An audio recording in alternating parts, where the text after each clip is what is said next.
I went 6-1.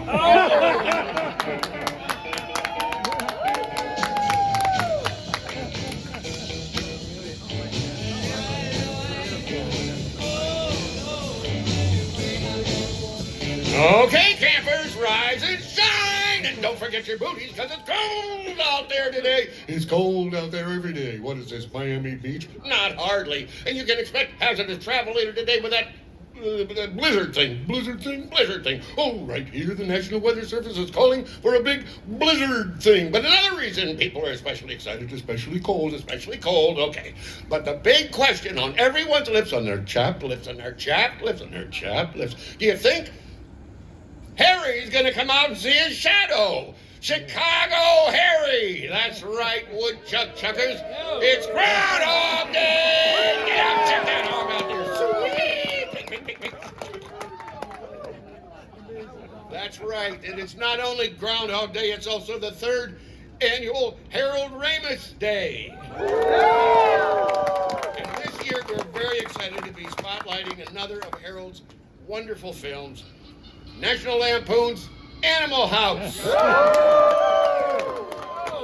And for this special crossover ceremony, we have a wonderful MC today, the one and only Tim Otter Matheson. Thank you, Richard. Good afternoon, everyone. It is a pleasure to be here in the heart of Chicago. Harold Ramis' town, on a day that he essentially reclaimed from the history books. Today is February 2nd. For some, it is about a rodent in Pennsylvania, but for us, and for anyone who loves film, today is Harold Ramis Day. Thank you, Richard Hensel. As you probably recognize, Richard was one of the original DJ voices you heard over and over again in the Groundhog Day film. Now, I played Delta Rush Chairman Eric Stratton, Otter, in Animal House. And I am damn glad to be here for a special celebration of Harold Ramis and his comedy classic, Animal House, on Groundhog Day. Harold Ramis was an entertainment quadruple threat. He was a writer, a producer, an actor, and a fine director. And he was and will always be a comedy legend. Harold attended Washington U, and he joined Zeta Beta Tau. His fraternity life was an inspiration for the Animal House screenplay. And after returning to his hometown here in Chicago, Harold got his comedy chops studying and training at the renowned Second City Theater. And he excelled at improvisation, went on to be a main stage performer along with another fellow, a newcomer named John Belushi. And when Second City launched their Emmy-winning sketch television show SCTV, Harold was selected as an original cast member and writer. Now, he was a doubleheader then. So, Harold didn't just make comedies. He built worlds where the underdog, the misfit, look at us, and the cynical could find redemption. You think back to Animal House, he took the chaos of college life and turned being a loser into a badge of honor. He taught us that the world when it tries to shut you down, the only appropriate response is a futile and stupid gesture. Yeah, that's right. What he said. He brought that rebellious, sharp-witted Chicago improv spirit to the silver screen, and he changed the DNA of American humor and film humor forever. Always work from the top of your intelligence, and that was one of the Second City mantras that Harold lived by. And today, we are here to honor Harold, who from the top of his intelligence gave us so much laughter, joy, and so many quotable movie lines, like, "Don't cross the streams," "Be the ball," "Never hit anyone in anger, unless you're absolutely sure you can get away with it," and "Watch out for that first step, it's a doozy," and "Hey, you fucked up, you trusted us." My favorite. Then, of course, there is Groundhog Day. It is arguably the most Chicago movie ever made that didn't take place in Chicago. It is a story about being stuck, something that maybe we all feel during a gray, slushy Midwestern February. But through Harold's lens, the loop wasn't a prison, it was an opportunity. He showed us that even if you can't change the weather or the circumstances, you can change yourself. You can learn to play the piano. You can learn to be kind. You can eventually find your way to tomorrow. Harold was a giant of Second City, a master of his craft, and a man who believed that being funny was secondary to being human. He once said, "I never make fun of people for things they can't change about themselves." And that kindness is what separates his work from the rest. And upon Harold's passing in 2014, another great Chicago resident, President Barack Obama, perfectly summed up the brilliant work of Harold Ramis. He said, "When we watched his movies, from Animal House and Caddyshack to Ghostbusters and Groundhog Day, we didn't just laugh until it hurt. We questioned authority. We identified with the outsider. We rooted for the underdog. And through it all, we never lost our faith in happy endings." So, as we look out at the Chicago skyline today, let's remember Harold. Let's celebrate the Deltas who fought the system. And let's celebrate Phil Connors for finally waking up on February 3rd. Yes. Now, I would like to introduce the rest of the Animal House cast. Let's see who's okay. And we'll bring up the rest of the Animal House cast. My fellow Delta brother, for the role of Harold, it was based on Harold, Peter Boone Riegert.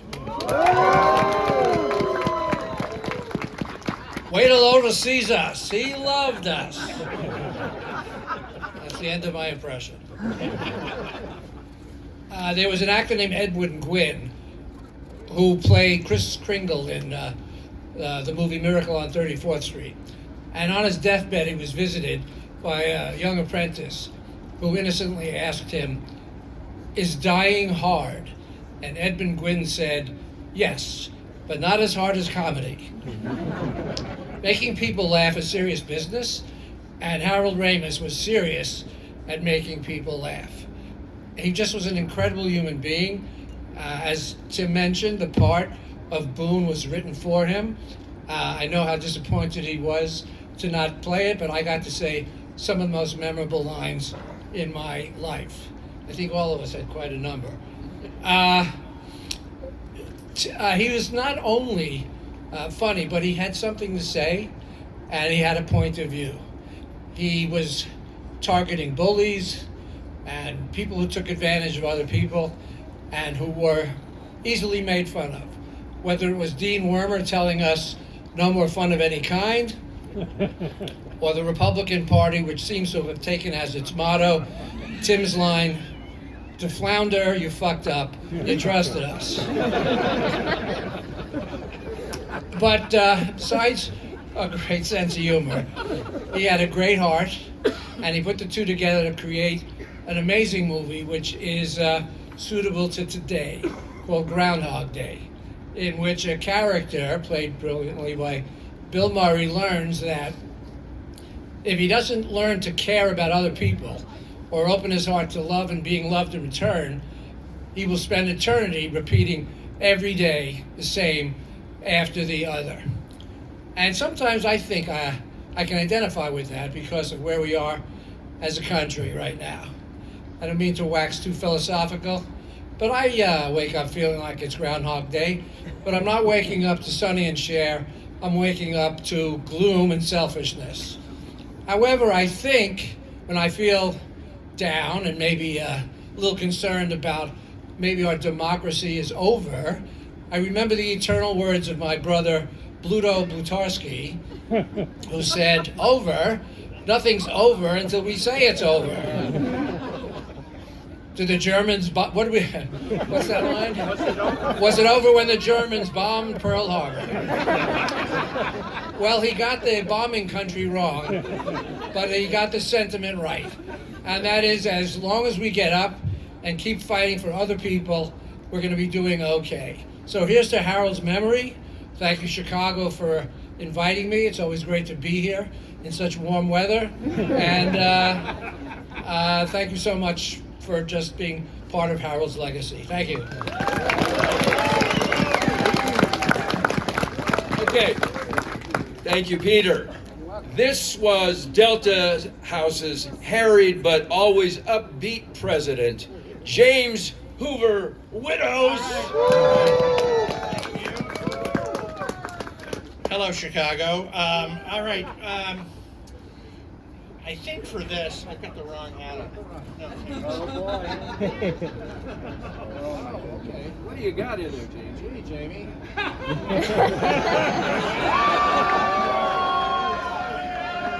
There you go. Okay, can you repeat after me? Raise your right hand. This is for you, Harold. I state your name. I state your name. Do pledge allegiance to the frat. With liberty and fraternity for all. Thank you all so much. Stay warm. Thank you, Harold.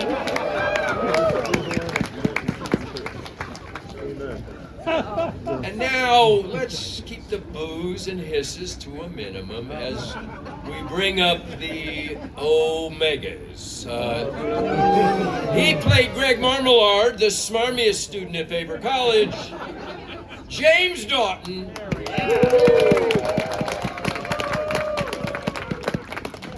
Don't you have any respect for yourself?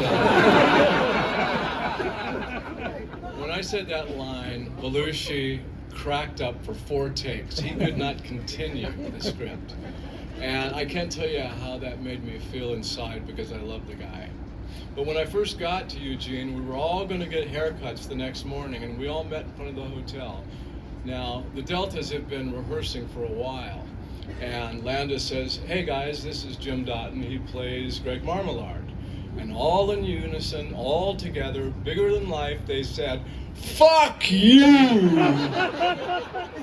So I took 3 large steps back and had the best time of my life.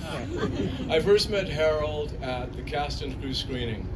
And he came up to me, and his eyes were so bright and shiny, and his smile was big, and both of us were very excited. We were both looking forward to see the film. And the next time I saw the film in Westwood, it was an all-college audience. They raised the roof. I mean, you could not hear half of the film. And they were rolling in their seats, and I thought, oh my God, I'm in a hit. You know, I mean, I just asked Fonzie to jump the shark 2 months before. So, you know, it was an improvement. You know? But I love Chicago. My Irish grandfather worked on the trains here. My parents were from the land of Lincoln, Springfield, and I'm so glad to be back here. And I want to thank you all very much. And Harold.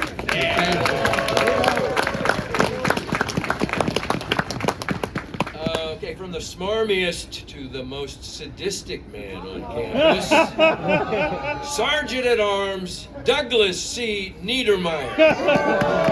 Mark Metcalf. Thank you, Tim.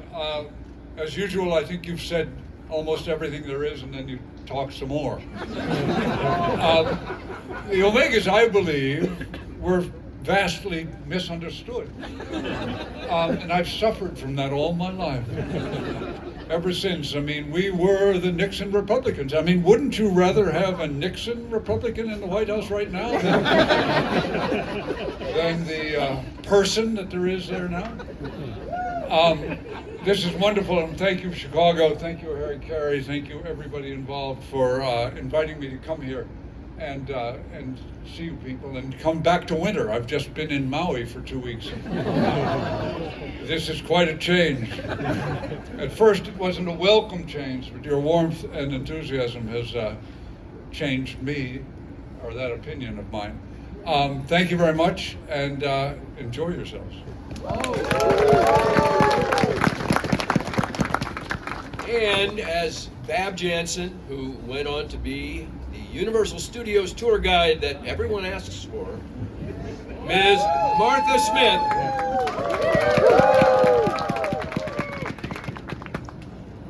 So, that Chicago Harry that everybody's been talking about, making such a big fuss about, I saw him, and let me just tell you, that boy is an H-O-G ho. And if you saw Animal House more than twice, you know what I'm talking about. Harold, unfortunately, I did not get to really know very well because he was off in Greece while we were in Oregon, pelted with snow and ice and sleet, having a great time with Greek culture, with Delta Tau Chi and everything else. So it was kind of an ironic parallel universe. He was in Greece, we were in the Greek fraternities. But I was a big fan of his. For me, comedy is medicine. That's it, period. It's therapy, it's a tonic that is needed more now than ever in the world. I mean, George Carlin's dead. All the good ones have seemed to have gone the way that we really, really need them. So I started looking into Harold's life, and I was surprised to discover Harold and I share 3 things that are very weird and common, probably nobody else on the planet shares. Okay, so let's see if you fit in this category. Number 1 weird thing. We both worked in a mental institution when we were young. True story. And we both found that was a really helpful exercise for dealing with Hollywood later on in life. Also true. Weird thing number 2, we both worked for Playboy right here in Chicago. Although I believe Harold got to keep his clothes on for his job. I, on the other hand, was Miss July 1973. Yeah, it was a long time ago. I was the first toddler playmate in history. Just kidding, they didn't do that. And weird thing number 3, of course, we both worked on Animal House, which was such a pleasure to breathe his lines, well, I don't know exactly which lines were his, but all 3 of them, Chris Miller, Doug Kenny, and Harold Ramis. Those lines, those characters, what we got to do effortlessly and without having to improv, but a tedious little bit, was really a gift, and a gift to all of you for eternity that endures and endures. So thank you so much, Harold. I wanted to do something with Greg. I don't know if he's game. This is a nod to Groundhog Day. If you want to do it? You started. I'll do this. Okay. Then put your little hand in mine. There ain't no hill or mountain we can't climb. Babe. I got you, babe. I got you, babe. I got you, babe. I got you, babe. He's got me, Talk babe. me into this. And I'm like, okay. He's still got a crush on Mandy. What am I gonna do? Oh, one more thing. Take the mic. Yeah, I'm sorry, but you'll come back. Mandy said to give her love here. She talked about her first night in New York when she first saw Animal House. There was a party, and Harold walked her all the way up to 79th and Park Avenue home. And she said it was the sweetest walk of her life. So I wanted to convey that, darling. You go ahead. Yes, and we do miss Mandy, but I have Greg all to myself now. So I'm gonna go. I'll see y'all later. Thank you, Chicago. And we will never forget the Deltas who have left us too soon. Doug the Stork Kenny, Stephen Flounder First, and John Bluto Belushi. But on stage with us are our Harold Ramis Day co-chairs, Ranta Porter, the CEO of Harry Caray's Restaurant Group, and Paul Casper, Pam Casper, who worked closely with Harold as his assistant for so many years, along with Alderman Brendan Riley and Brian Hopkins, who declared the first official Harold Ramis Day in 2024. And over there, courtesy of the Volo Museum, is Otter's beautiful 59 Chevy Corvette that I was lucky enough to drive in Animal House. It was a dream come true, made me the coolest guy in Eugene, Oregon. Not on stage, but here with us today from the movie Groundhog Day is our cameraman, Ari Golan. Ari's right there. Yes. Who had a cameo in the movie as a cameraman. We even have some Ghostbusters who came ready to answer the call. Hello. Thank you. Each of us on stage has a glass of, thank you, of Rita's favorite drink in Groundhog Day. Sweet vermouth on the rocks with a twist. A toast Yeah. to Harold.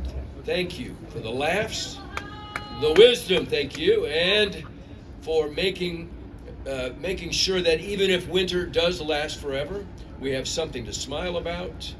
To the groundhog, to world peace, and to the memory of Fawn Leibowitz. I'm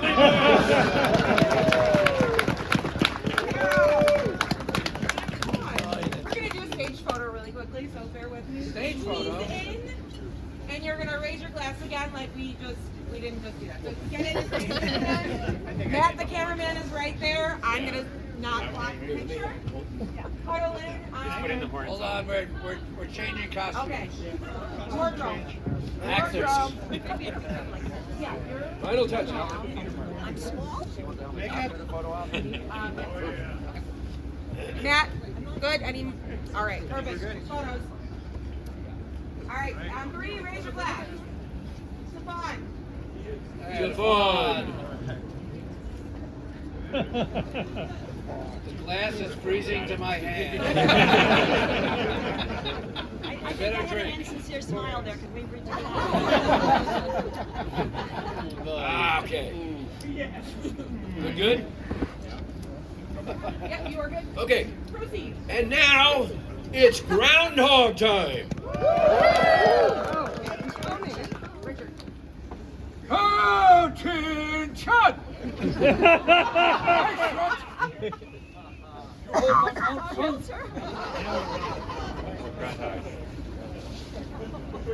What's that on your chest, mister? A pledge pin, sir. A pledge pin! On your uniform!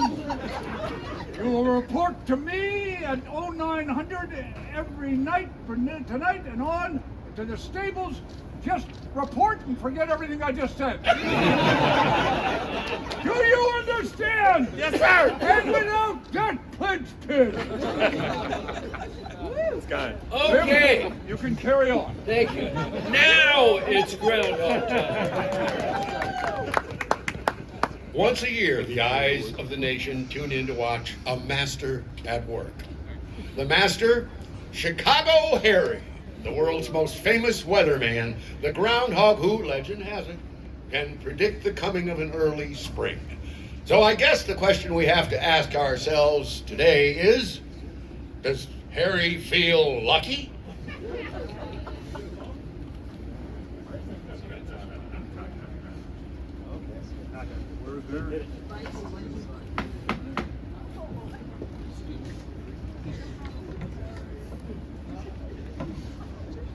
Bleeding.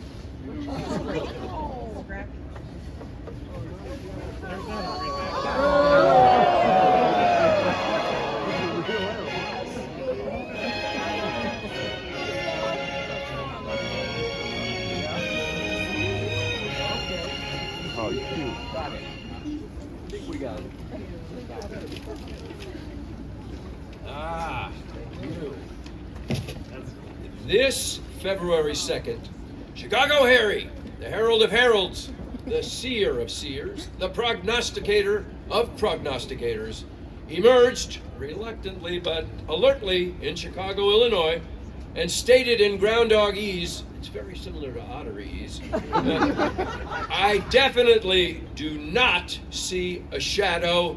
Get your togas ready. It's going to be an early spring, folks.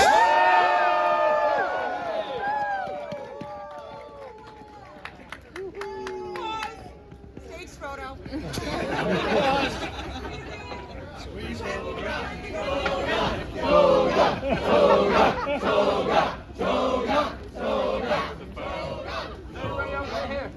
Oh, yeah, look at that.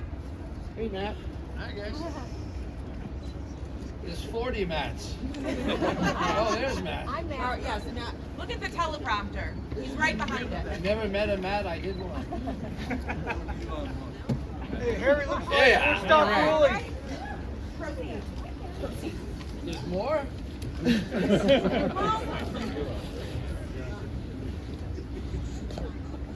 Hi everyone, I'm Grant Porter.